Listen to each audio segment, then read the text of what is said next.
Bonjour mes chers étudiants. Alors on va commencer aujourd'hui une série de vidéos qui sont destinées bien sûr aux étudiants en sciences économiques, en sciences sociales. Ça peut être aussi destiné pour les étudiants qui continuent leur cursus universitaire à la fac de sciences parce que c'est une série de vidéos destinées au cours d'algèbre linéaire. Bien sûr, on va voir quelques chapitres du cours d'algèbre linéaire, précisément les matrices, après les systèmes linéaires et les espaces vectoriels. Et on va voir tout ce qui est, on va dire, les prérequis que vous devez avoir pour que vous arriviez à comprendre les différents exercices, soit en matrice, soit au système linéaire, soit en espace vectoriel. Et on va voir aussi les astuces, les techniques de solution de chaque exercice. Alors c'est pour cela que je vais prendre beaucoup de temps pour comprendre premièrement l'exercice, de comprendre son astuce et comprendre bien sûr sa façon de résoudre cet exercice-là. Alors je vais bien sûr me baser sur mes examens que je ne vais pas le nier, ce sont des examens qui sont à la hauteur des étudiants en sciences économiques et sciences sociales. Alors, on va commencer par cet exercice que vous avez devant vous, qui est la question 1.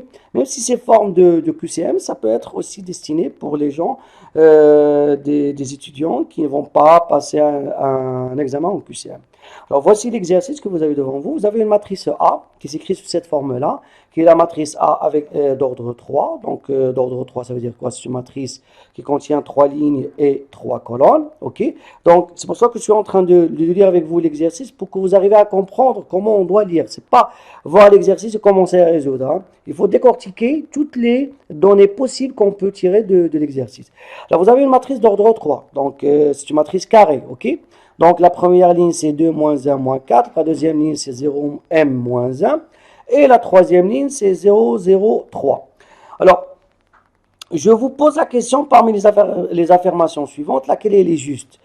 Alors, vous voyez, dans le choix A, je pars de la trace, mais de la trace de A fois A transposé. Le choix B, je vous dis A est inversible si M est différent de 1. Le choix C, je vous demande de calculer le déterminant de A au carré. Et le choix D, on vous demande que A il est inversible si la trace de A fois A moins 1 est égale à 1. Alors vous voyez, dans un seul exercice, on peut voir presque toutes les sections, tous les paragraphes du chapitre matrice. Alors, première chose, c'est que je vais tout simplement prendre une feuille blanche pour que je commence à résoudre mon exercice. Ok. Alors, là voici ma feuille blanche. Alors, vous avez ici la matrice A qui s'écrit sous cette forme-là, qui est 2, moins 1, moins 4, 0, m, moins 1, 0, 0 et 3. Très bien. Alors, qu'est-ce que vous remarquez? Alors, on va voir le déterminant, on va voir la trace, on va voir A fois A transposé, on va voir beaucoup de choses. On va voir aussi A est inversible. Alors, bien sûr, on va commencer à dire qu'est-ce que je peux tirer de cette matrice-là. Alors, vous remarquez facilement, c'est très important ce que je vais vous dire tout de suite là, c'est que vous remarquez facilement que c'est une matrice qui est triangulaire. Tout le monde sera d'accord avec moi. C'est une matrice triangulaire. Alors, une matrice triangulaire, c'est une matrice qui est un petit peu simple, on est d'accord. Et c'est une matrice qui est paramétrique. Alors, on l'appelle matrice paramétrique. Ça veut dire quoi paramétrique? Ça veut dire que c'est une matrice qui dépend d'un paramètre. Ok, hein? Alors, le paramètre ici qu'on a, bien sûr, c'est quoi? C'est le m. Tout le monde est d'accord avec moi ici. Hein? Donc, il y a un paramètre, le voici, que je ne connais pas sa valeur, qui est m. Donc, c'est une matrice paramétrique qui peut changer. À chaque fois que je donne une valeur à m, donc ma matrice va changer. Aussi, on peut la noter comme ça. Aha, indice m. C'est-à-dire A indice le paramètre M. Alors, qu'est-ce que je peux dire aussi? Je peux dire aussi que c'est une matrice qui est triangulaire et que je peux calculer son déterminant facilement. Alors, comment je vais calculer son déterminant? Alors, ça, c'est ce que vous allez voir avec moi. C'est quoi le déterminant de A ici? Lorsque ma matrice, elle est triangulaire. Je parle d'une matrice triangulaire ou une matrice diagonale. Pour une matrice triangulaire, soit triangulaire supérieur ou triangulaire inférieur ou diagonale, c'est quoi le déterminant? Le déterminant, c'est le produit des valeurs qui se trouvent sur la diagonale principale, c'est-à-dire ces valeurs-là, qui se trouvent sur la diagonale principale. Ça veut dire que le déterminant de A, c'est quoi? C'est 2 multiplié par M multiplié par 3. Ce qui veut dire à la fin, c'est quoi? C'est 6 fois M. Donc, vous voyez, c'est facile. Alors, C2, qu'on venez de voir, C2, on a dit, déterminant de A, c'est quoi? C'est 2 fois M fois 3 est égal à 6M. Alors, si vous remarquez très bien, dans l'exercice, parmi les choses, je vous ai demandé de calculer le déterminant de quoi? De A au carré. OK? Eh bien, d'après le cours, c'est quoi le déterminant de A au carré? Si A, elle est carré. Si A n'est pas carré, hein, je peux avoir déterminant de A au carré, même si A n'est pas carré, le A carré, c'est-à-dire A à la puissance 2, ça devient carré. Mais ici, notre matrice, elle est carrée. Alors, puisque A, c'est une matrice carrée, le déterminant de A au carré, c'est quoi? C'est le déterminant de A fois le déterminant de A. Alors, ce n'est pas la peine que je calcule A au carré. Et bien, si le déterminant de A au carré, c'est déterminant de A fois déterminant de A, on vient de voir que déterminant de A, c'est quoi? C'est 6 fois M. Et déterminant de A, c'est toujours 6 fois M. Donc, on trouve déterminant de A, c'est combien? C'est 36 M au carré. OK? Donc,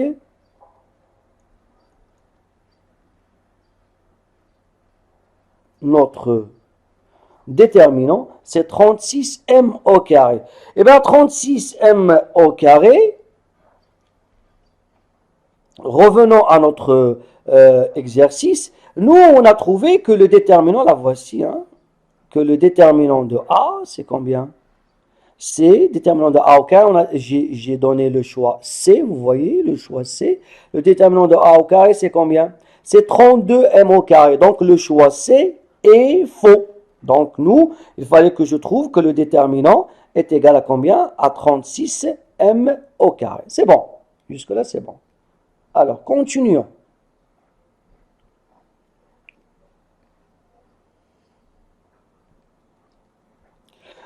Maintenant, on va essayer de calculer le A fois A transposé. Alors, pourquoi je vais calculer A fois A transposé? Parce que j'ai dans le choix A, j'ai trace de A fois A transposé. Alors, je vous demande de calculer la trace de A fois A transposé. Alors, bien sûr, je vais voir comment je peux calculer le produit de A fois A transposé. Alors, le A fois A transposé, hein, donc, on a A fois A transposé. OK? Alors, la matrice A, tout le monde se rappelle, c'est 2 moins 1 moins 4. C'est 0, M moins 1 et 0, 0, 3. Alors, c'est quoi le A transposé? Le A transposé, d'une matrice, c'est quoi? C'est tout simplement, je change la ligne qui se trouvait dans A, la première ligne qui se trouvait dans A, ça devient la première colonne dans A transposé. La deuxième ligne de A, ça devient la deuxième colonne. La troisième ligne, la troisième colonne. Ou vice-versa. La première colonne de A, la première colonne de A devient la première ligne. C'est-à-dire je change les lignes en colonne. On est d'accord? Donc la première ligne, c'est 2 moins 1 moins 4, ça devient la première colonne. 2 moins 1 moins 4. La deuxième ligne, c'est 0m moins 1, ça devient la deuxième colonne. 0m moins 1. Et la troisième ligne 003, ça devient la troisième colonne 003. Qu'est-ce que vous remarquez? A transposé. Le A, c'est une matrice triangulaire. Et le A transposé, c'est aussi une matrice triangulaire. Alors, je commence à calculer le produit. Alors, en même temps, bien sûr, on révise le cours à partir de ces différents exercices. Alors, comment on multiplie le produit? Bien sûr, comment on applique le produit, hein? Alors, le produit, tout le monde sait, c'est que j'ai une matrice à gauche et j'ai une matrice à droite. Et donc, dans la matrice à gauche, je prends toute la ligne, et dans la matrice à droite, je prends toute la colonne. Alors, si je effectue le premier produit, je dois multiplier toute cette ligne-là fois toute cette colonne-là. C'est-à-dire, je vais avoir 2 fois 2, c'est combien? C'est 4. Moins 1 fois moins 1, c'est combien? C'est plus 1. Et moins 4 fois moins 4, c'est combien? C'est plus 16. Vous remarquez? Très bien, ça on a terminé avec le premier élément.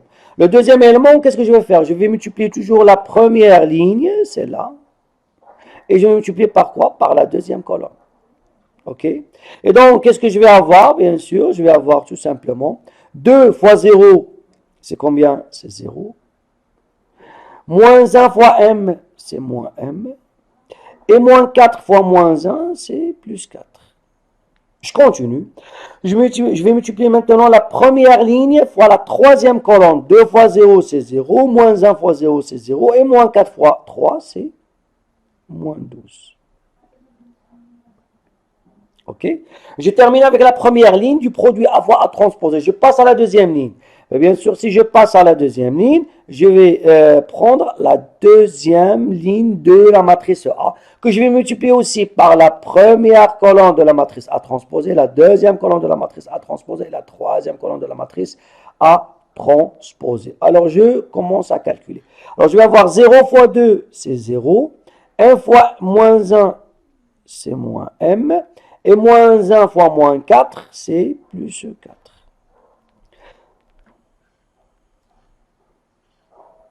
OK? Après, j'ai 0 fois 0, c'est 0. 1 fois m, c'est m au carré. Et moins 1 fois moins 1, c'est plus 1. Après, 0 fois 0, c'est 0. 1 fois 0, c'est 0. Et moins 1 fois 3, c'est moins 3. J'ai terminé avec la deuxième ligne de la matrice A, donc je passe maintenant à la troisième ligne, qui est celle-là, que je vais multiplier aussi par la première colonne, la deuxième colonne, troisième colonne de A transposée. Donc 0 fois 2, c'est 0, 0 fois moins 1, c'est 0, 3 fois moins 4, c'est moins 12. Après 0 fois 0, c'est 0, 0 fois m, c'est 0, et 3 fois moins 1, c'est moins 3. Et la dernière, 0 fois 0, c'est 0, 0 fois 0, c'est 0, et 3 fois 3, c'est 9. Très bien. Alors, je vais calculer maintenant. Donner là A transposé. OK, alors, petit instant pour qu'on arrive à voir le résultat. Alors, A fois A transposé est égal à la matrice finale. Donc, vous avez ici le premier élément qui se trouve dans la première ligne, la première colonne. 4 plus 1, c'est 5. Et 5 plus C, c'est combien? C'est 21. Pardon, c'est 21. Après, j'ai 0 moins m plus 4, bien sûr, c'est 4 moins m. Ou bien m moins m plus 4, comme vous voulez. Et après, vous avez ici moins 12. OK. Après, vous avez ici moins m plus 4 ou 4 moins m, comme vous voulez. Hein. Après, m au carré plus 1. Après, moins 3. Après, ici, c'est moins 12. Après, c'est moins 3. Après, c'est 9. Alors, quelle est la particularité, bien sûr, de cette matrice-là? C'est quoi sa particularité? Okay. Alors, sa particularité, vous allez la comprendre tout de suite, c'est que c'est une matrice. Hein, regardez, si vous arrivez à entourer la diagonale principale, qu'est-ce que vous remarquez? Ben, vous remarquez la chose suivante, c'est quoi? C'est que c'est une matrice qui est tout simplement symétrique. Regardez, 4 moins m, 4 moins m. Moins 12, moins 12. Moins 3, moins 3. Et bien toujours, si je multiplie une matrice A carré, je répète, une matrice A carré fois son transposé, la matrice résultante sera toujours une matrice symétrique. Je répète, une matrice carrée fois sa transposée, toujours c'est une matrice symétrique. Alors, qu'est-ce qu'on vous demande dans l'exercice? On vous demande de calculer la trace de A transposé. OK? On vous demande de calculer la trace de A fois A transposé. OK? Eh bien, tout le monde sera d'accord avec moi. C'est quoi la trace? C'est quoi la trace d'une matrice? Ben, la trace d'une matrice, c'est tout simplement, c'est la somme des valeurs qui se trouvent sur la diagonale principale. Je ne peux pas calculer la trace pour n'importe quel genre de matrice. Je calcule la trace que pour les matrices qui sont carrées. Les matrices qui ne sont pas carrées, je ne peux pas calculer leur trace. Ils n'existent pas. La trace, c'est tout simplement, c'est la somme des valeurs qui se trouvent sur la diagonale principale. C'est quoi les valeurs qui se trouvent sur la diagonale principale? Ben, les voici. C'est les valeurs qui sont entourées par la couleur verte. Ben, c'est ça la diagonale principale. Hein? Et donc, ici, ben, tout le monde sera d'accord avec moi. La trace de A transposée, c'est 21, plus le deuxième élément qui se trouve sur la diagonale principale, m au carré plus 1, plus 9. Eh bien, 9 plus 1, c'est 10, et 10 plus 21, c'est combien? C'est 31 plus m au carré. Et donc, la trace, on trouve, c'est combien? C'est 31 plus m au carré. Alors, 31 plus m au carré, ça, c'est la trace qu'on a trouvée. OK? Donc, vous voyez, si je reviens à mon exercice, moi, j'ai donné que la trace est égale à 31 plus m au carré. Donc, c'est juste. OK? Vous voyez? C'est le choix A. Le choix A, trace de A fois A transposé, c'est 31 plus m au carré. Et donc, le choix A, c'est un choix qui est juste. OK, hein, qui est vrai. Donc, qu'est-ce qu'il me reste? Il me reste le choix B et le choix D. Alors, le choix B, qu'est-ce qu'il nous dit le choix B? Il nous dit le choix B que A est inversible si la condition, bien sûr, m est différent de 1. Très bien. Alors, donc, revenons au déterminant de la matrice A. On l'a déjà calculé, le déterminant de la matrice A. La voici. Le déterminant de la matrice A, on a trouvé bien sûr qui est égal à combien? Est égal à 6m. OK? Très bien. Je vais le réécrire.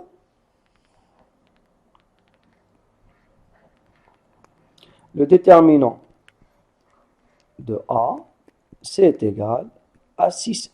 Très bien. Quand on teste la matrice, elle est inversible. On doit vérifier deux conditions. La première condition, avant qu'on commence à calculer le déterminant, la matrice, elle est inversible. Premièrement, la première condition, c'est qu'elle doit être une matrice carrée. S'il n'est pas une matrice carrée, ce n'est même pas la peine qu'on continue notre étude. Okay, on est d'accord. Donc, il doit être une matrice carrée. Et lorsque il s'agit d'une matrice carrée, je dois calculer son déterminant. Eh bien, la matrice, elle est inversible si le déterminant, il est différent de 0. A est inversible. A est inversible. Ben, on a une équivalence si et seulement si A est carré. Alors, tout le monde va me dire que, puisqu'on va calculer son déterminant, ça veut dire que, bien sûr, ici, que on va tout simplement dire que la matrice, elle est carrée. Hein. Je suis d'accord avec vous. Hein, lorsque vous allez me dire que je ne peux pas calculer le déterminant que lorsque la matrice, elle est carrée. Hein. Ben, je suis tout à fait d'accord avec vous. Hein. On est d'accord. Hein, tout à fait d'accord avec vous. Je ne suis pas en train de vous dire n'importe quoi, mais tout à fait d'accord avec vous. OK? Donc, mais moi, qu'est-ce que je suis en train de vous dire? C'est que c'est pas la peine que je vais me demander est-ce que la matrice je peux lui calculer son déterminant. Avant ça, ben, je vais tout simplement voir ou souligner si ma matrice elle est carrée. S'il n'est pas carré, c'est pas la peine que je parle de l'inversibilité. On est d'accord de la matrice. Alors la matrice, elle est inversible si et seulement si A est carré, plus le fait quoi que le déterminant de A il est comment? Est différent de 0. Notre matrice A, elle est carrée. On a calculé son déterminant. Hein. Le déterminant, on a trouvé combien? C'est 6m. OK. Eh bien, qu'est-ce qu'il me reste? Il me reste à vérifier ça. Déterminant de A est différent de 0. Alors, déterminant de A est égal à 6m. Alors, quand est-ce 6m est différent de 0? Eh bien, 6m est différent de 0 si et seulement si quoi? Si et seulement si m est différent de 0. Alors, notre matrice A, elle est inversible si et seulement si m est différent de 0. Moi, qu'est-ce que j'ai écrit dans le choix B? J'ai dit que m est différent de A. Donc, ce qui veut dire que le choix B est faux. On est d'accord? Maintenant, je vais voir le choix D. Alors, le choix D nous dit que si A est inversible, lorsque A est inversible, la trace de A fois A moins 1 est égale à 1. Ok. Donc, je prends de la place. Alors, ici, on vous donne le choix A. Si A est inversible, alors ça veut dire quoi? A est inversible, pardon. Ça veut dire quoi? A est inversible. A est inversible, c'est notre matrice A est inversible. C'est équivalent à dire que le déterminant de A, elle est comment? Elle est différente de 0. Hein? Ça veut dire que 6m est différent de 0. Ça veut dire que m est différent de 0. Alors, il nous dit, lorsque A elle est inversible, c'est quoi la trace? Je veux calculer la trace de A fois A moins 1. Eh bien, vous voyez, hein? Alors ici, vous voyez, je vous demande de calculer la trace de A fois A moins 1. Et je vous dis comme choix que la trace de A fois A moins 1 est égale à combien? Est égale à 1. Alors vous allez me dire que ça va nous prendre beaucoup de temps de calculer le A moins 1, l'inverse de A. Bien sûr, ça demande du temps de calculer l'inverse de A. Mais je vais utiliser ici les astuces de la matrice. Lorsque A il est inversible, ok? Lorsque A il est inversible, c'est quoi? Lorsque je multiplie le A fois A moins 1, qu'est-ce que je vais trouver? C'est parmi les, on va dire, les propriétés de la matrice inversible. Qu'est-ce que je trouve lorsque je multiplie A fois A moins 1? Ou bien A moins 1 fois A, lorsque la matrice elle est inversible. Ben, je tombe directement sur la matrice identité. Vous êtes d'accord avec moi? Sauf ici, il faut que je précise quel est l'ordre de cette matrice identité. Est-ce que c'est matrice d'identité d'ordre 1, d'ordre 2, d'ordre 3, d'ordre 4, d'ordre 5? Alors la matrice d'identité va avoir le même ordre que l'ordre de la matrice A. C'est quoi l'ordre de la matrice A? C'est une matrice carrée d'ordre 3. Et donc ici, je vais avoir la matrice identité d'ordre 3. Comment j'écris la matrice identité d'ordre 3? Dans la première ligne, c'est 1, 0, 0, 0, 1, 0, 0, 0, 1. Eh bien, regardez ici. Hein. Donc, si la matrice d'identité est égale à ça, alors combien ça vaut la trace de A fois A moins 1? Ben, on a dit la trace de A fois A moins 1, c'est la trace de la matrice identité. On vient de voir dans l'autre choix comment on calcule la trace. La trace d'une matrice, c'est quoi? C'est la somme des valeurs qui se trouvent sur la diagonale principale. C'est quoi les valeurs qui se trouvent sur la diagonale principale? Ce sont les 1 que nous avons ici. On est d'accord? Et bien, combien ça vaut ici la trace? La trace est égale à, pardon, la trace est égale à 1 plus 1 plus 1 qui est égal à combien? À 3. Alors ici, qu'est-ce que je vous ai dit moi? Comme choix. Je vous ai dit que la trace de A fois A moins 1 est égale à 1. Alors ici, vous pouvez savoir que je peux ne pas même pas toucher le silo dans le choix D. Pourquoi? Parce que d'après la question 1, ma matrice A c'est une matrice d'ordre 3. Très bien. Supposons que la matrice elle est inversible. Dans le cas où elle est inversible, je sais que A fois A moins 1 c'est combien? A fois A moins 1, c'est la matrice identité. C'est quoi l'ordre de la matrice identité? L'ordre de la matrice identité, c'est tout simplement l'ordre de la matrice A. Puisque A est une matrice d'ordre 3, alors l'ordre de la matrice identité, c'est d'ordre 3. Eh bien, je calcule la trace. C'est quoi la trace de la matrice identité? La trace de la matrice identité, c'est la somme des valeurs que je trouve sur la diagonale principale. Eh bien, toujours, c'est la somme des 1. Combien de 1 on va avoir? On va avoir la somme est égale à toujours à l'ordre de la matrice. Alors, ce qui veut dire ici quoi? Et ça, vous devez avoir toujours dans votre tête, hein, qu'on soit clair. Ça veut dire quoi? Que la trace de la matrice identité d'ordre n, c'est la somme des N1 qui se trouve sur la diagonale. C'est toujours est égal à N. Toujours ça. Toujours vous avez ça. La trace de I1 est égale à N. Donc vous remarquez, donc à partir d'un simple exercice, et que vous remarquez très bien, ce n'est pas un exercice qui est simple à faire, mais à travers des exercices, on a pu comprendre beaucoup de choses, hein, okay, hein. On a vu la trace, on a vu le A transposé, on a vu le déterminant, on a vu le produit entre matrices, on a vu l'inversibilité, et tout ça grâce à la question 1, et on a pu comprendre beaucoup de choses, hein. Alors c'est ici où on termine notre séance de vidéo d'aujourd'hui. J'espère que vous avez bien compris l'exercice et je vais faire plusieurs exercices, plusieurs séquences de vidéos de ce genre-là, des séances de vidéos qui sont destinées à des exercices bien particuliers. Alors jusque-là, je vous dis merci et à très bientôt.